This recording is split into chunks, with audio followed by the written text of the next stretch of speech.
All right. Well, hello everyone, and welcome to episode 2 of the Quebec Labrador Foundation's webinar series, Voices of QLF. So excited to have all of you with us today. You can see the attendee numbers are jumping up already, which is great to see. So my name is Alex Morris, and I've been helping the QLF team to get this series off the ground. I'm coming in live from Portland, Maine. We're going to have a few different locations referenced on the episode today. So for those of you who were able to join for episode 1 last week, you will have already met our wonderful host, Beth Alling, QLF President, and you were also able to meet Tom Horn and Larry Morris, who happens to be my father, as well as the 4th panelist last week, who was a puppet, or sorry, last month. So if anyone has not seen that episode and would like to, we're actually putting all of our webinar recordings on the QLF website, which you can find at qlf.org/voices. And you can also register for any of our upcoming episodes, which includes episode 3 with Phil Huffman, which will be airing on December 10th. So you can find it there as well.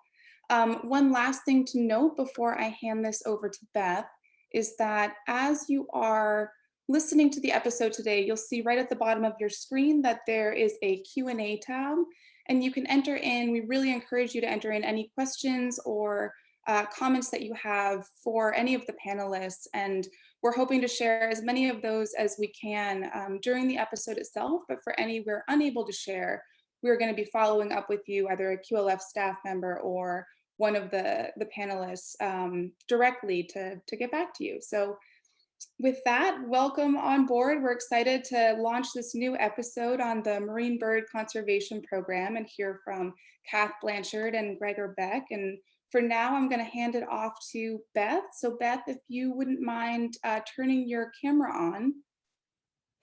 Welcome. Thank you, Alex, for your thoughtful words, and thank you for serving as our executive producer. And welcome everyone to episode 2 of Voices of QLF. I want to thank each of you for joining with us today. Our registrants are alumni, friends, and partner organizations and members of QLF's governing boards that hail from our home region and many countries beyond North America. So that's so exciting for all of us. We are most fortunate to have Dr. Kathleen Blanchard with us today as our lead guest and presenter. A remarkable career with noted accomplishments, Dr. Blanchard, we know as our Kath, has formerly served as president of QLF Canada and is currently our senior consultant leading biodiversity conservation programs across Eastern Canada. As well, Kath is the founder and president of Intervale Associates, a nonprofit based in Newfoundland, dedicated to the conservation of biodiversity and natural heritage. Following Kath's presentation, there will be a panel discussion with Kath and QLF alumnus Gregor Beck, Senior Conservation Advisor with Birds Canada in Ontario, and QLF President Larry Morris, President Emeritus Larry Morris. Gregor is a wildlife biologist and conservation professional who has worked in the environmental field for more than 30 years. A field naturalist and environmental author, Gregor has led conservation programs for several non-governmental organizations, including Ontario Nature, Long Point Basin Land Trust, and QLF. And as many of you know, QLF's President Emeritus, featured in episode 1, has served with the organization a mere 46 years, 35 as president. Now, returning to our lead guest, renowned conservation biologist Kath Blanchard has dedicated her career to working with communities on the Quebec North Shore, Newfoundland, and Labrador. Kath is widely recognized by regional and international organizations for her pioneering work in community-based conservation and QLF's flagship program, Marine Bird Conservation, established in 1978 to address the rapid decline of seabirds along the North Shore of the Gulf of St. Lawrence. Serving as a program director throughout its 20-year duration, Kath developed conservation strategies that are consistent with the philosophy of QLF's founder, Robert A. Bryan, and the organization's approach to engaging local communities in conservation. We are enormously proud of Kath. Kath's longitudinal research defines one of QLF's principal accomplishments and represents the evolution of this organization over several decades through a case study that integrates people and community, culture and natural history, conservation and stewardship. And now it is my great privilege to welcome Dr. Blanchard, who joins us today from Corner Brook, Newfoundland. Kath, would you please unmute your audio and video? Thank you. Hello, all of you, and thank you, Beth, for that introduction. I'm so happy to be online with you. I'm aware that several of you may be online from the Quebec North Shore, from communities across Canada and the US and possibly abroad. And I'm so pleased by that because I know that means you care about this topic. I am in Corner Brook. I had to come here because there's a stronger internet signal. But if I drive 2 hours to the north, I'd go to Rocky Harbor. And if I look to the west, I would be approximately across the Gulf of St. Lawrence from the community of Harrington Harbor, where I spent so many years. So let's begin. We've got a good story to tell here. So I'll just call up the slides.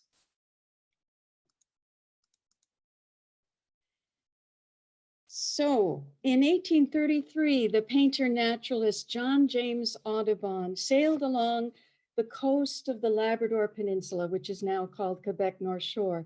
His purpose was to gather specimens and paintings for his Birds of America portfolio. And that is one of the paintings he did as a result of that trip. He wrote in his journal about bays without end. He described an abundance of seabirds, puffins, murres, red-throated loons, but he condemned the terrible destruction by commercial eggers who traveled there from afar to collect the eggs of murre, razorbill, and other species, and to sell them at a rich price in markets afar like Boston, Halifax, and beyond.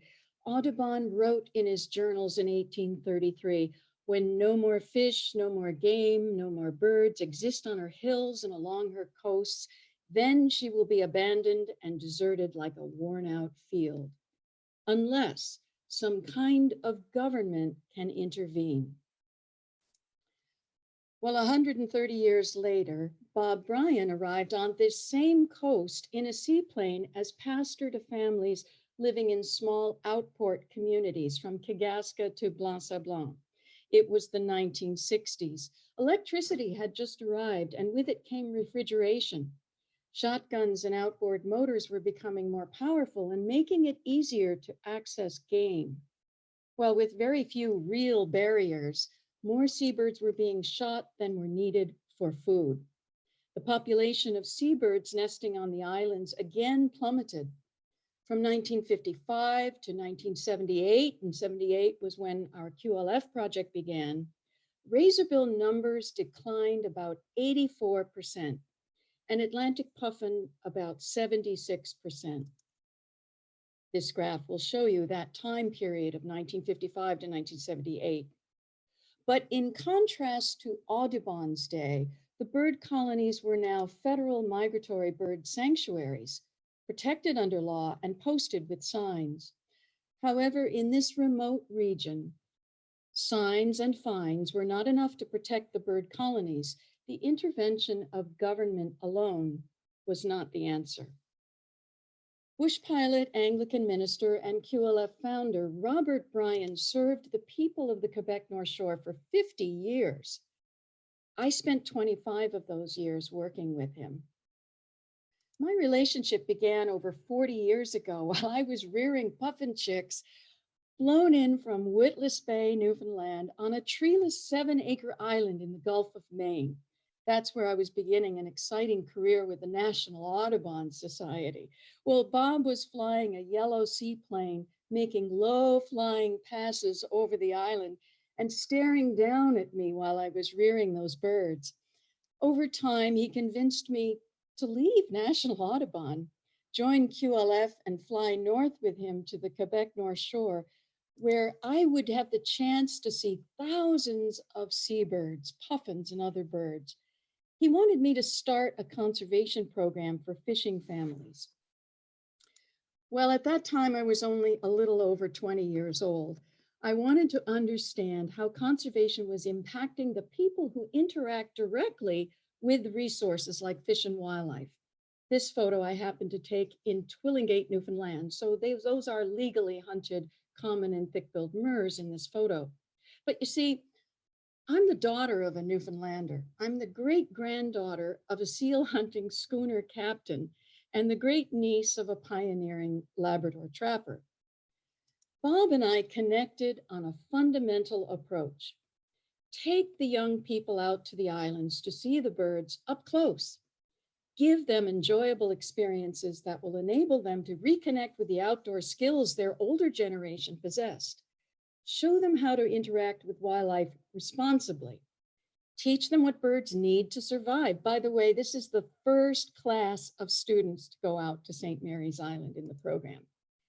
When the students return home, they'll talk about their experiences around the kitchen table, just as a meal of tinker and tur might be served. That means razorbill and myrrh. Well, Bob and I talked about these things while flying over the very same bird islands that Audubon knew.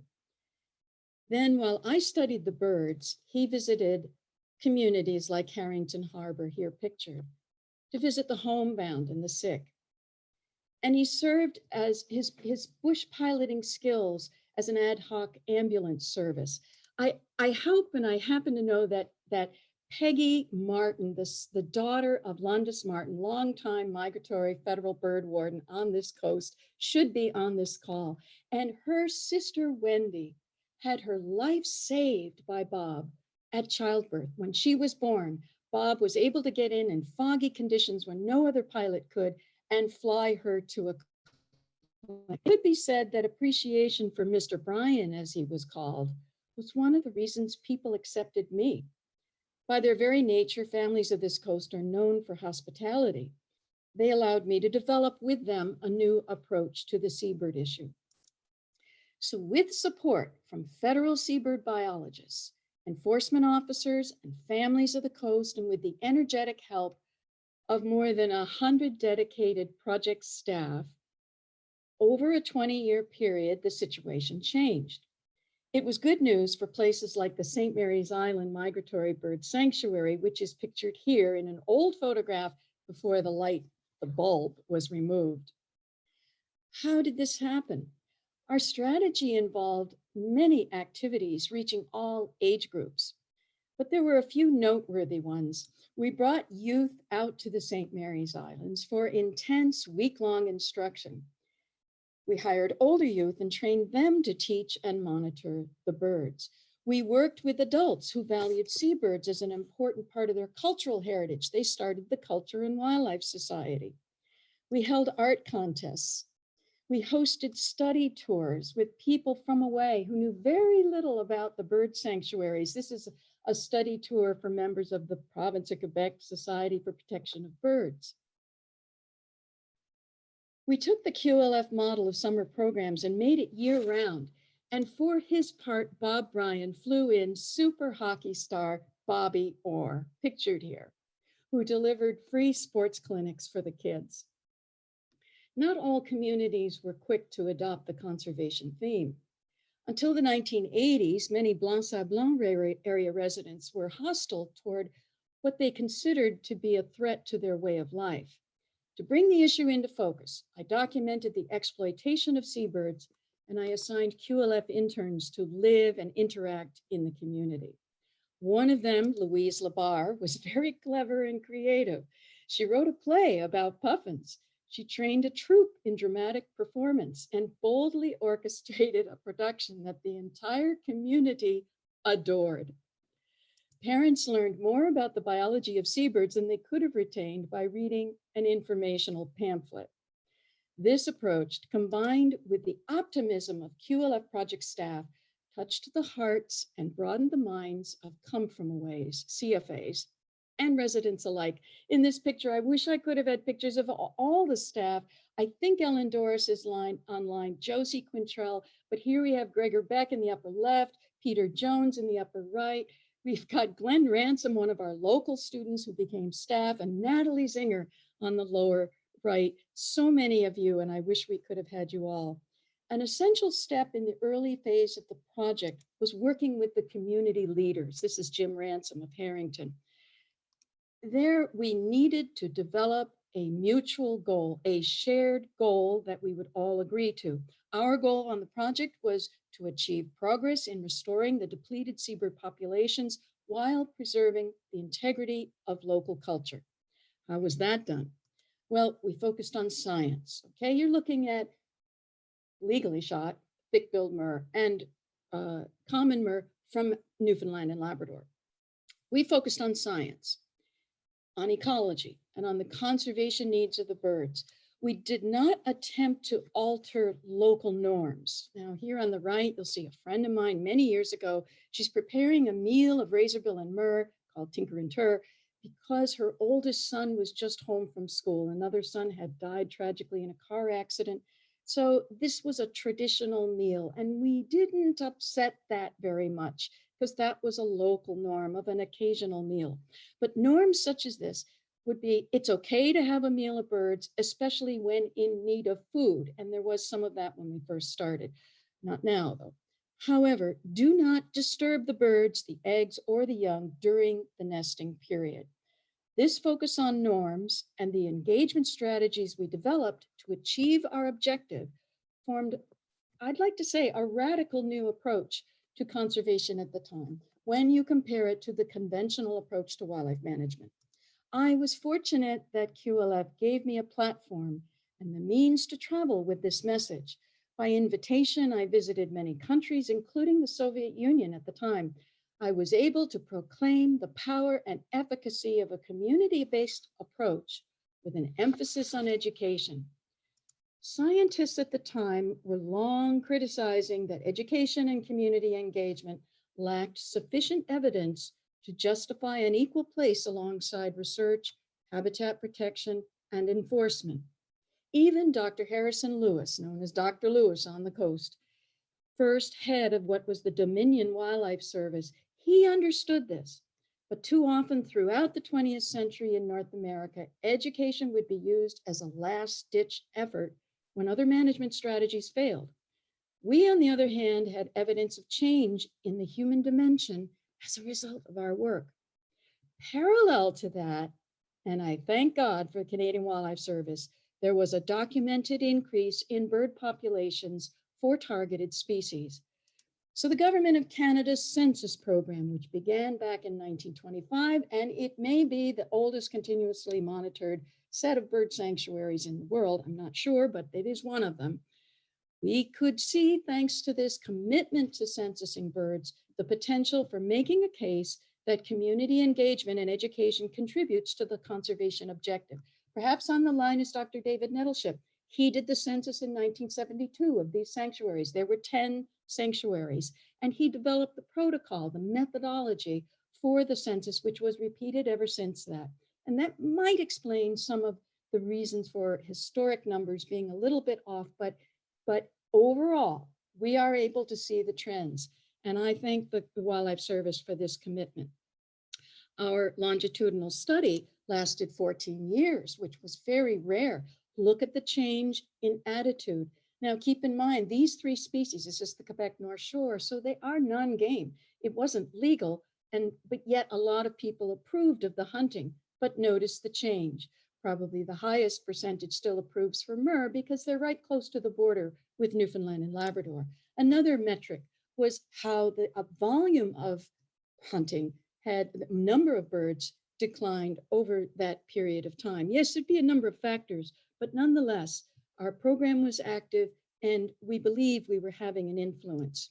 Now, credit must go to the fishing families, the dedicated enforcement officers who supported the program, the youth who carried the messages. These youth are very historic photo, but I took this of the lightkeepers' children who are now some of the leaders who want to see this program picked up again.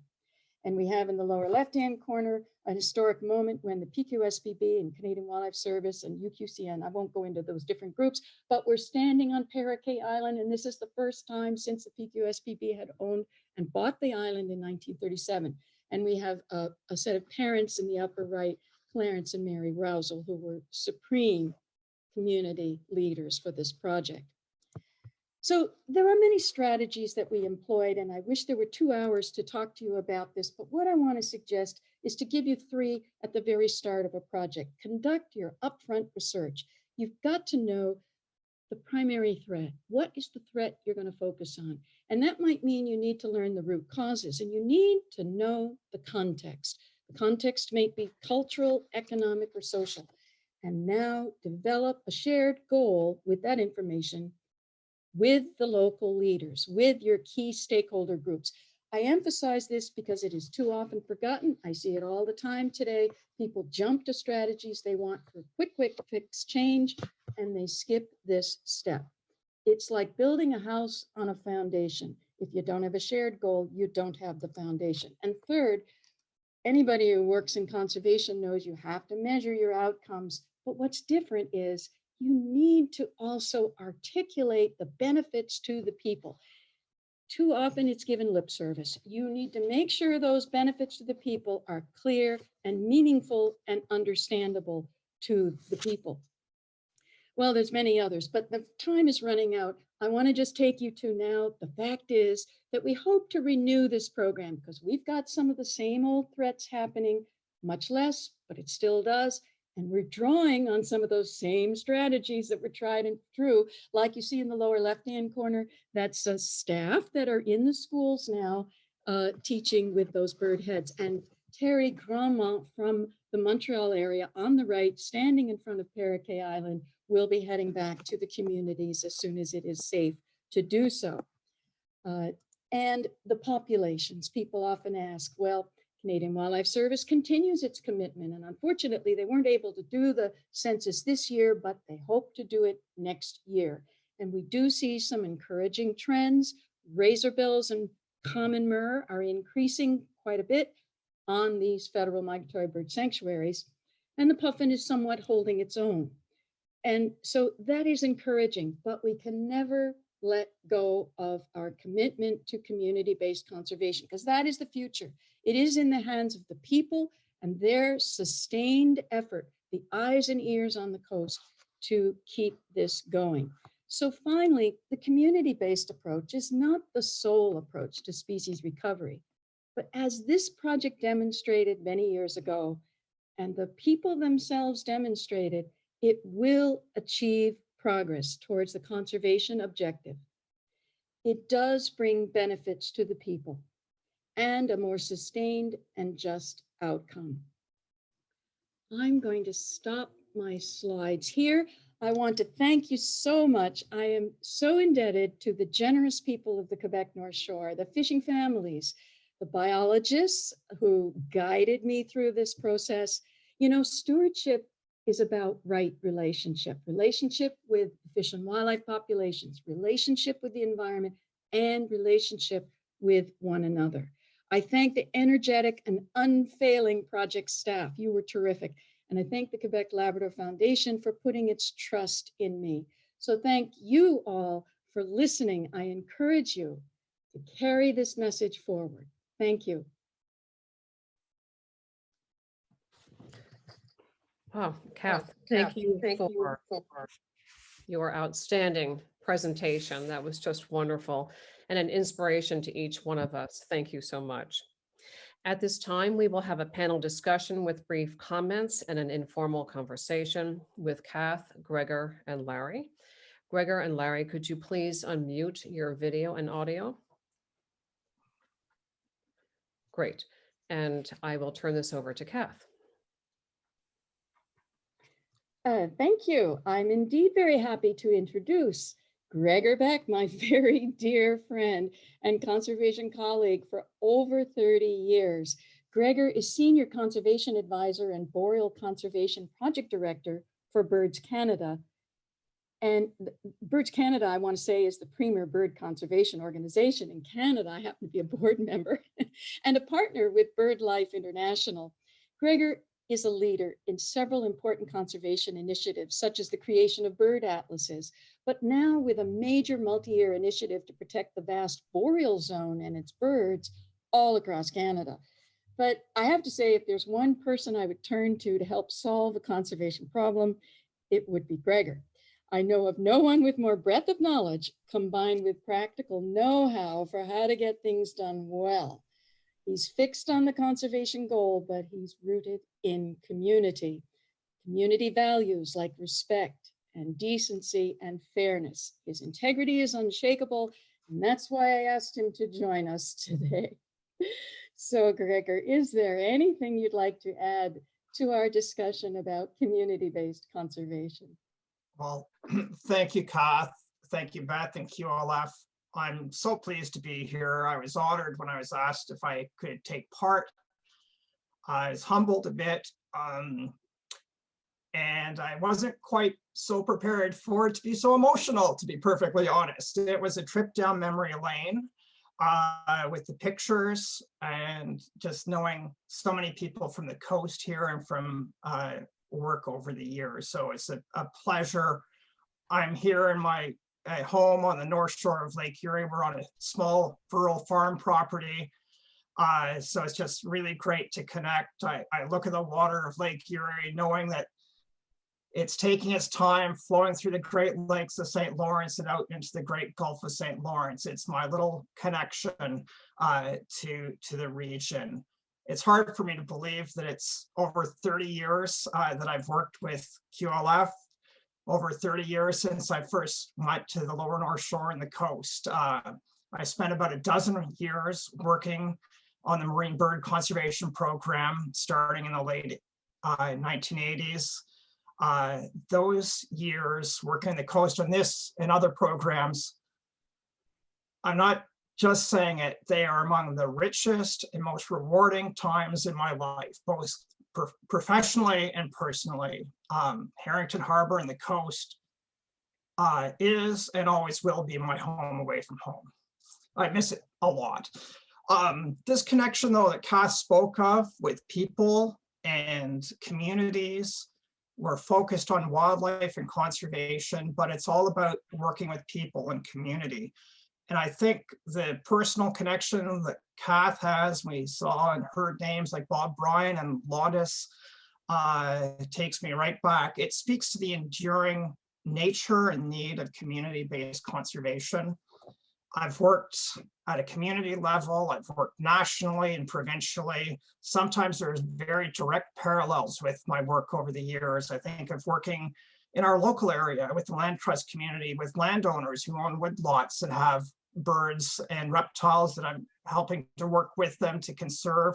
The parallels there of conservation around the kitchen table or at the farm gate is just like the kitchen table conservation that we talked about on the coast, the rubber boot conservation, the back of someone's longliner on the coast. I mean, there's some very direct parallels, but I've also had the pleasure of working nationally and provincially at a very different scale. And I think, you know, when I'm working at maybe a policy level or working nationally, I try and think, how does this relate to people at the community level as well? Because it's, you know, you kind of can work at this level, but how does it work at the community level? Because it comes back to people. We're deeply passionate. I mean, I'm as passionate as you can imagine about wildlife and natural areas, but conservation is about working with people and having that impact at the community level. So it, you know, we're driven by our passion and love of nature, but equally so about connecting with people. And that's why the connection and the emotions flow high. It's deeply personal. Thank you, Gregor. That was wonderful. And now I'd like to ask Larry Morris to provide a long-term view of marine bird conservation within the larger context of QLF's programs and history. Larry. Thank you, Beth. And rumors of my permanent banishment because of my use of a puppet renegade last webinar are not true. And here I am, and thank you for hearing my case to return. I want to start this way with a few comments from a perspective of sort of the old guy who's been around for a few years and even decades. The book Natural Connections Perspectives in Community-Based Conservation. Mike Wright was the editor, and there are case studies from all over the world. And the copy he presented to me is this inscription. Larry Morris, who was leading QLF and the Atlantic Center for the Environment into community-based conservation before any of the rest of us even knew the term. With warmest regards. Well, you've just heard who got us into this business. There are others at QLF who I'm equally proud to serve with. But I go back with these guys. Gregor said it's emotional. Well, you all have seen me have problems with this because this is our life commitment. And I also embarrass everybody equally. Here is a book that is I'm very proud to have in my library by one Gregor Beck, Watersheds, a practical handbook for healthy water. I won't repeat the nasty message that Gregor left for me, but I value the book, and it has been helpful, Gregor, in our work locally right here in Massachusetts, as well as obviously other places in the world. So thank you for that. And of course, our presenter today, are any of you struck as I am? Because it's pretty much a family. We know a lot of you that are watching this, and you know us. Does she look the same as she did 40 years ago? Does she have the same enthusiasm? This is very mysterious for people like me to watch this. I hold up her dissertation at Cornell University, also Kath, in my library, Seabird Harvest and the Importance of Education in Seabird Management on the North Shore of the Gulf of St. Lawrence. These are seminal works, everyone, and we have got some of the greatest players in the game, both on staff and among our alumni body. So I am quite honored to be here in a emeritus capacity that, and you're right, I really don't know what it means, but I've been having an enjoyable time and never at a loss for things to do, as some of you have probably learned because I've been bothering you. My wife, Tina, and I had the great pleasure of watching David Attenborough's A Life on Our Planet. It brought my son-in-law, a refuge manager here in Massachusetts, to tears. Tina, me. It was a witness film by a 94-year-old David Attenborough. Phenomenal. And I hope all of you who have not had the chance to view it do that just now. But he talks about their very real problems that are confronting this planet, and yet leaves us with a message of hope that we can reverse the declines in biological diversity. We can bring this back. But if we do, it will be because of the leadership of the Gregor Becks and certainly our Kathleen Blanchard.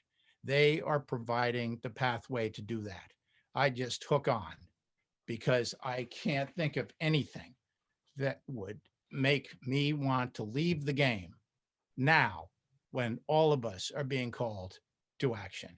So, Kath, I don't have really anything profound to say because that really isn't in my DNA, that profound, but I have a lot of emotion for your work, for QLF, for our founder, for my staff, colleagues, and certainly for our current CEO.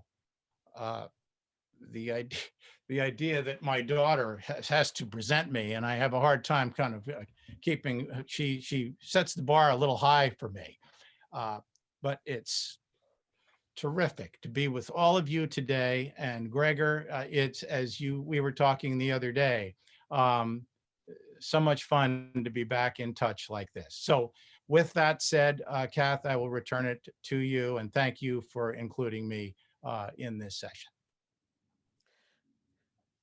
Thank you, Larry. I'm not Kath, but I'll fill in for Kath for the moment. So that was wonderful, and I've enjoyed this episode. immensely. Now we have time for 2 questions for Kath, and I encourage our panelists to comment as well if they so choose.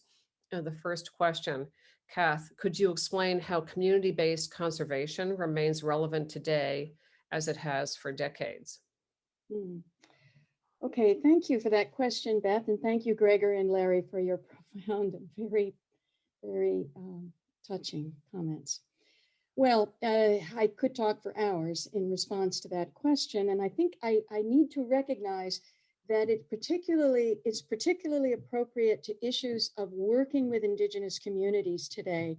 That is a very large topic, however, and I think I should return to the topic of today, which is species conservation. So let me put it in that context instead.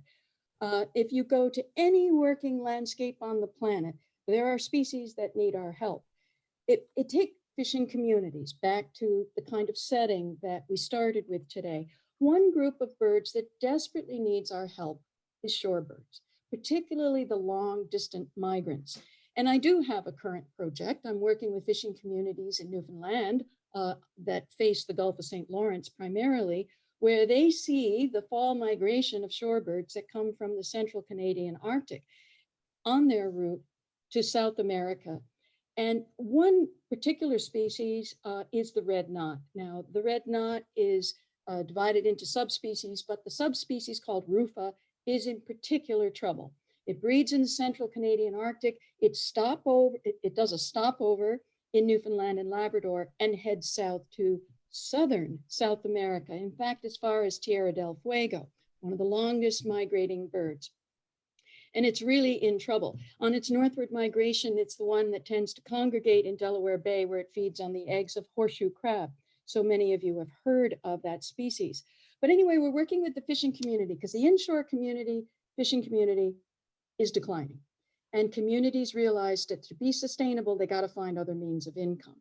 There is a potential through shorebirds, through watching birds, through attracting that niche market of bird watchers. So we've done an interpretive panel. We're teaching the youth to monitor and identify birds. We're working with the community leaders, and we're redesigning the waterfront so that there is a place for shorebirds on migration to be left undisturbed, where they need to feed and rest. So just a little while ago, now I'm going to show you a photograph. So I'm going to go back to my screen here, and I hope that, yes, I'm going to go to this slide here, which shows you the globe and 2 points on the map, which are Anchor Point in Newfoundland and Labrador and the southern tip of South America, Tierra del Fuego. This is the migration route on the southern migration for the rufous subspecies. And only just in August, I was out there monitoring shorebirds, monitoring red knots, and in comes a bird that has a leg band. And I looked with my binoculars and I got my scope, and I had a colleague with a long telephoto lens. And with that lens, we were able to detect the beautiful thing that you look for, which is the number on the tag. It was a flag on the tarsal that was saying N7S. So later that evening, I got on the internet and I sent a message and the photo of the bird off to a colleague at Canadian Wildlife Service, who put me in touch with a red knot researcher in South America, in Argentina. Her name is Patricia Gonzalez. And bingo, within just a few hours, she came back and said, well, we are ecstatic. N7S is a 12-year-old male, and we have never had a resighting of this bird on its southern migration. We were particularly concerned because just last May, the productivity for eggs of the horseshoe crab was pretty low, and we thought that the red knots might be in trouble. If I didn't say it yet, there's like about an 80% decline going on among red knots in the last 3 decades. They can travel 15,000 kilometers one way on migration. That is amazing. And they make very few stops along the way. They can go about 8,000 kilometers before they stop. And this is my last slide because I wanted to show you on the left, you have Dr. Baker from, I believe it's the Royal Ontario Museum. This is 12 years ago when they put, or almost 12 years ago, when they put the band on this bird. In the upper right-hand corner, you've got N7S. At that moment, he was banded. And in the lower right is the photo that we took when we saw that bird back in August. So community-based conservation brought two communities together that are so far apart, that span the whole northern and southern hemisphere, the Western hemisphere. And that's the good news of what bird study can do for us as a community worldwide. We need that more than ever now. Thank you. Do either of you wish to comment? I mean, I thank you for letting me share those two slides. And by the way, I never mentioned it, but when I gave my slides, there were a few by other photographers whom I meant to thank. Kath, a couple of thoughts come to mind just in your comments there. The first is just, it's such a wonderful example of how birds connect people. You know, so many birds move around the planet. They move short distances from summer to winter, and some, like your example of the red knot, that very special shorebird, are mega long distance migrants. And I mean, that's a very tangible example of how, you know, you're connecting continents and people on different continents. And so that's, you know, it's really quite amazing. You mentioned that I'm very involved with our national boreal conservation efforts. One of the things that we're doing through my work at Birds Canada is saying, well, the boreal forest is home to hundreds of species, literally billions of birds.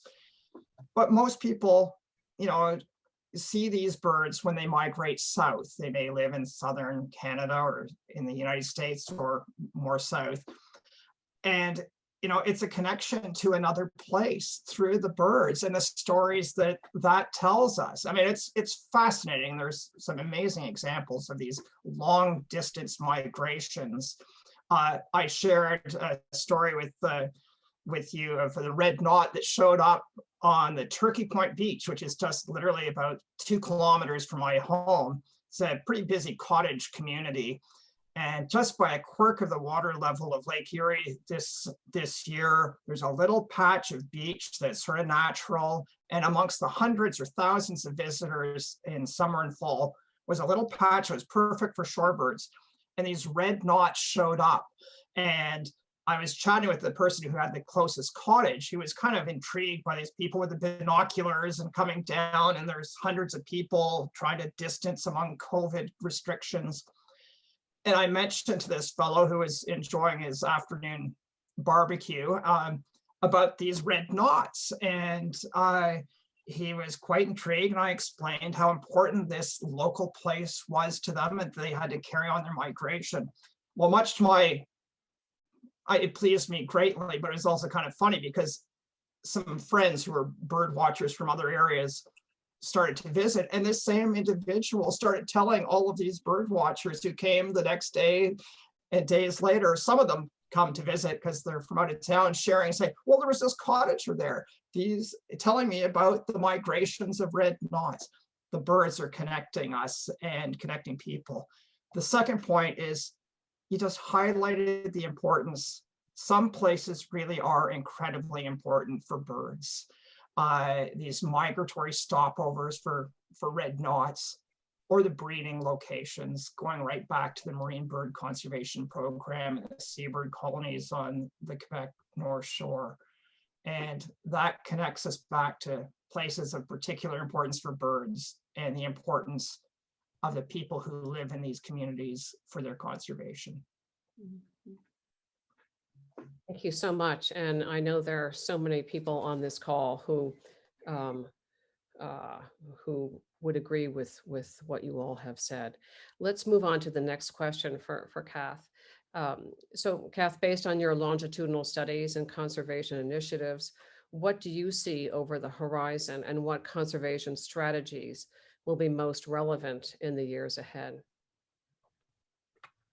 Yeah, well, again, that could be a 2-hour seminar, but that very good question. And it's the one that occupies discussions among conservation practitioners today, and it should into the future.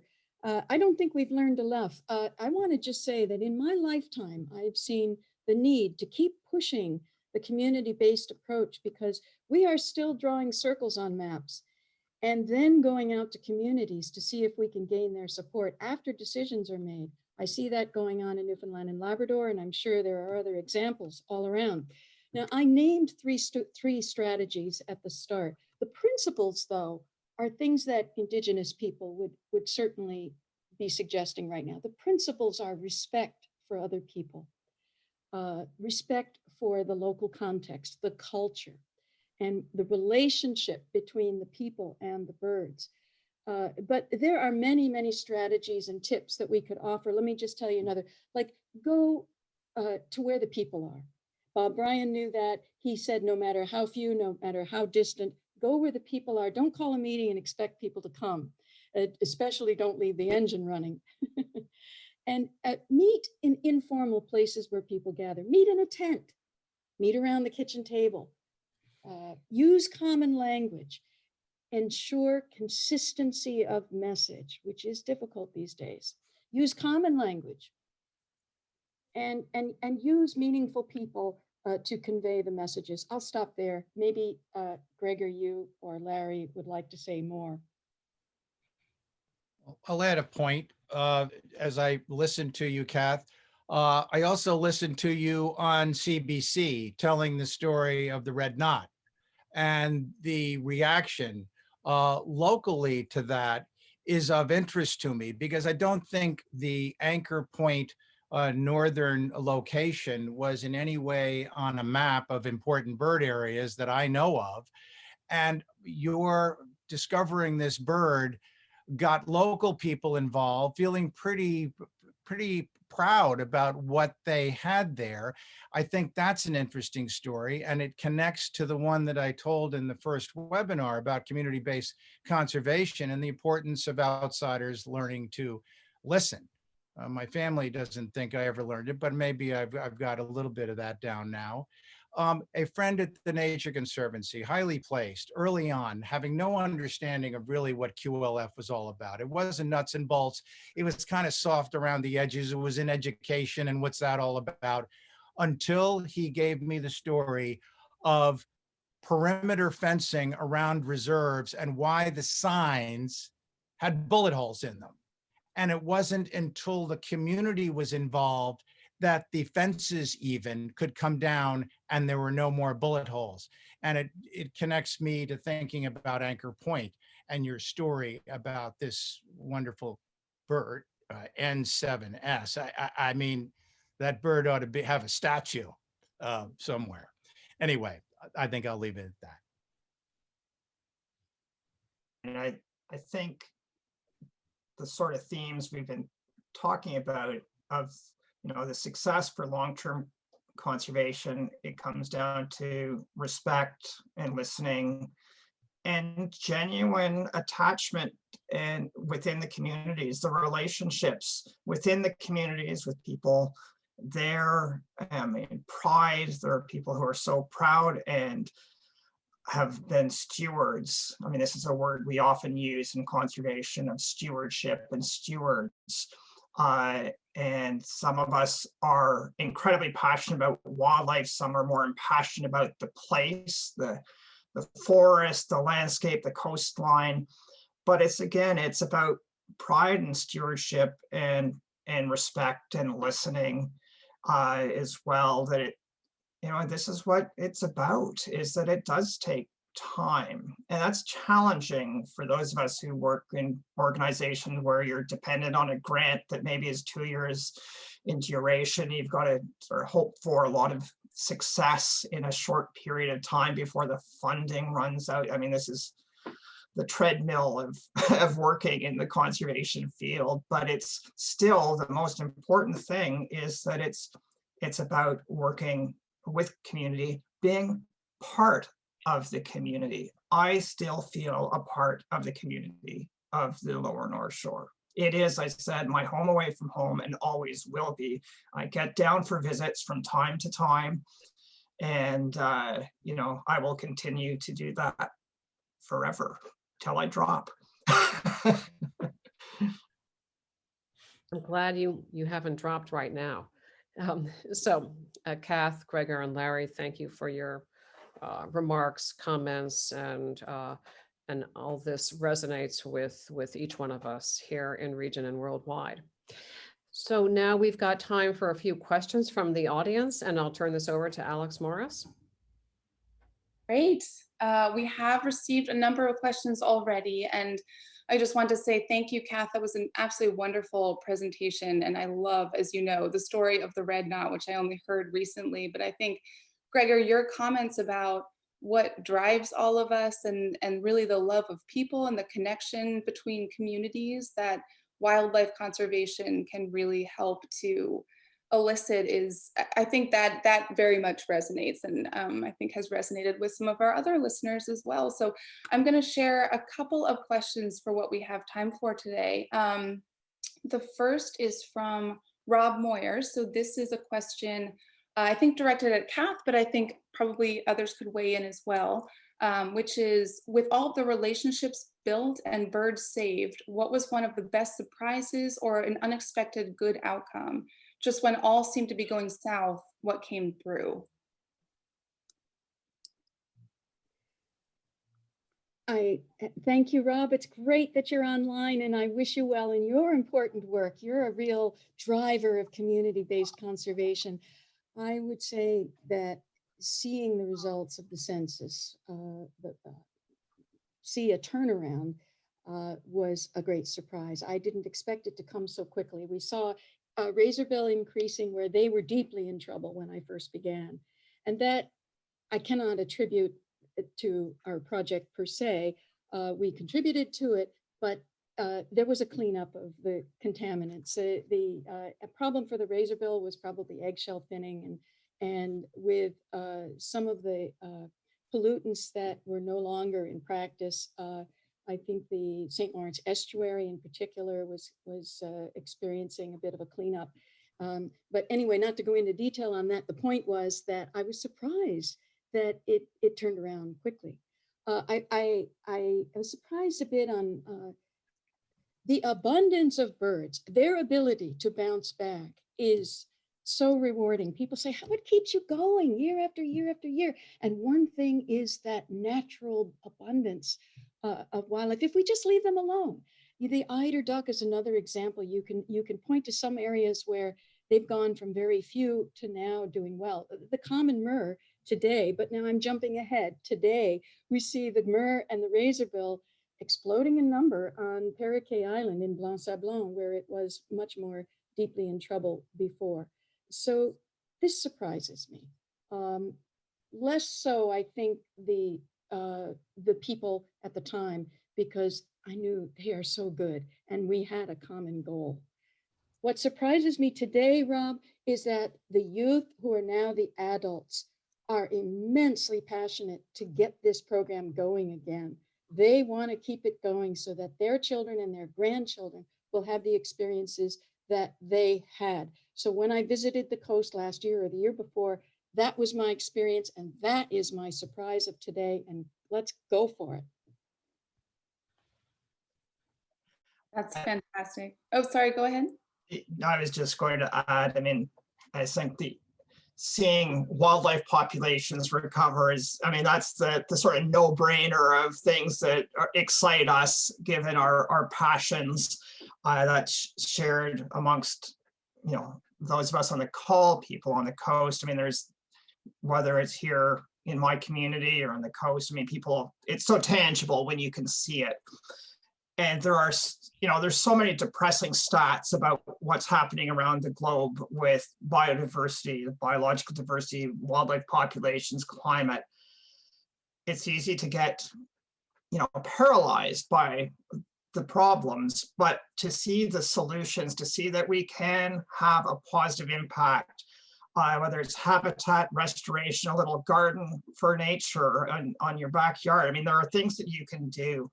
And that translates into, you know, we all feed on positive news, and we can have an impact, small scale, large scale. And that translates into the smile on the face of the kids and on ourselves and in the mirror. We all need to know that we're having a positive impact. And I think that's that's the sort of thing that keeps me going. Could I add something, Alex, if Yes. there's enough time? Yep. And Rob won't find this to be a surprise. My perspective is the recruitment element in all of this. Never in my wildest dreams did I think that the internship, if you will, the experience of a summer or several summers would have the long-term impact on people, on individuals who were and served in that capacity, and who then went on to career, or at least to something that tangentially related to making the planet a better place, the stewardship element, the impact of recruiting new players to succeed the Kath Blanchards and the Gregor Becks out there on the front lines.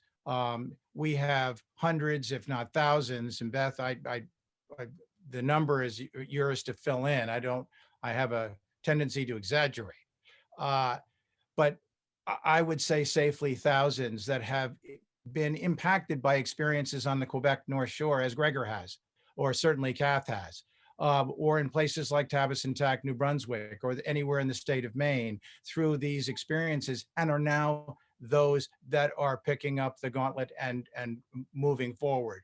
Because I believe with David Attenborough that all is not lost, and we have to keep going. So anyway, just the 2 cents.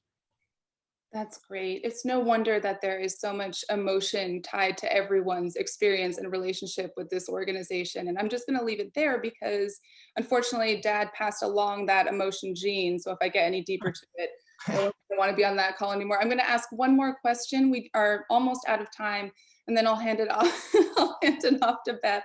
That's right. That's a great motto of the never give up. And this is coming in from a couple of people, but I'll mention the one from Carol Scott, which is, have you been able to determine if the increasing pace of climate change is affecting seabird populations in these areas? And if so, how? Mm-hmm. Yeah, well, very good question, Carol. And it's a question that everyone's asking, and it needs to be applied to particular settings. I'm sorry, I'm not engaged in an active research program to address that right now. So I can't give you a full answer for what's the relative importance of climate change impacts in affecting the current population changes. But we know in general, seabirds are threatened globally. I mean, we need to look at the situation for seabirds on a global scale because we don't have monitoring records for everywhere that we see them. Some of the seabirds in Canadian waters breed in other countries. So we need that global approach, first of all, to understand the problem. And there is a lot of complexity. I could say that climate change is probably warming the waters, and it's changing the forage fish, the food supply for species like puffins, but there's better studies in other places like Iceland on that topic. I can't tell you about that precisely for the Quebec North Shore, but I would look at the impact on the food. I'd look at rising sea levels and how it might be impacting some of the cliff-facing birds. And certainly we're seeing more razorbills, more murres. There may be something there. I think I should stop. There are many threats, including interaction with fisheries, plastics in the ocean, which may especially be a problem for tube-nosed birds. The Leach's storm petrel is something we want to watch, and so on. Let me stop there, and let's hope that there'll be lots of studies on this question around the world. It's a huge question, and I think the thing about climate change that has staggered me professionally is the rate of change. We saw this coming, 20 plus years ago, but the rate of change on climate and the impact from climate to weather patterns and water temperatures, it's gigantic. And we know that there's a lot of subtlety. Small change in water temperature could have a huge bearing on fish populations, therefore on seabirds, you're on whales. We've seen massive changes in the summer distribution of right whales moving into the Gulf of St. Lawrence is one example. A few years ago, I attended a wedding for a friend from the coast in Sept-Îles and saw many of my commercial friends who were fishers. And several of them said, because at that point it had been a few years since I'd been down to the coast, said, Gregor, boy, you would not believe how fast things are changing. I've been down to the coast since then. I was hoping for a visit this year. That didn't happen, obviously, but I was surprised that so many people, colleagues, friends of mine from around the country are saying the same thing. You wouldn't believe how fast things are changing. And Carol Scott, wouldn't it be my place to say, how are you? And it's great to have one of those alums on the call and asking a question like that, and having just witnessed, Gregor, a program on northern right whales and their movement into the Gulf and the ship strikes and the inability that they weren't prepared. The food supply, something got them to move. What is that? And what does that have to say about so-called sanctuaries in the older world? Great. Thank you all for those responses. That was really helpful. And thank you to everyone who submitted all of the other questions. We will be following up with those of you whose questions we weren't able to answer live on this call. So with that, I'm going to hand it off to you, Beth, and I think we can all turn our cameras off and you can give your closing remarks. Thank you, Alex. And with heartfelt thanks to Kath, Gregor, and Larry for your participation in episode 2. And my appreciation to our webinar staff for their efforts in this production. Alex Morris, executive producer, Bill Steelman, producer editor, Liza Elliott, communications manager, Kevin Porter, archival photos and films, Casey Riley, website design. Of note, there will be a recording of this episode posted on our website, as with other episodes as well. And we hope you'll join us for episode 3 on Thursday, December 10th at 12 p.m. Eastern Standard Time with our lead guest, Phil Huffman, QLF alumnus and Director of Government Relations and Policy with the Nature Conservancy in Vermont. You'll hear about Phil's reflections on his journey in conservation since his first introduction to QLF's Living Rivers program in New Brunswick in the late 70s, and how that illustrates many of the hallmarks of the organization over decades. Phil's experience with QLF is emblematic of the organization's impact and evolution from regional to global conservation leadership. Once again, thank you for joining with us.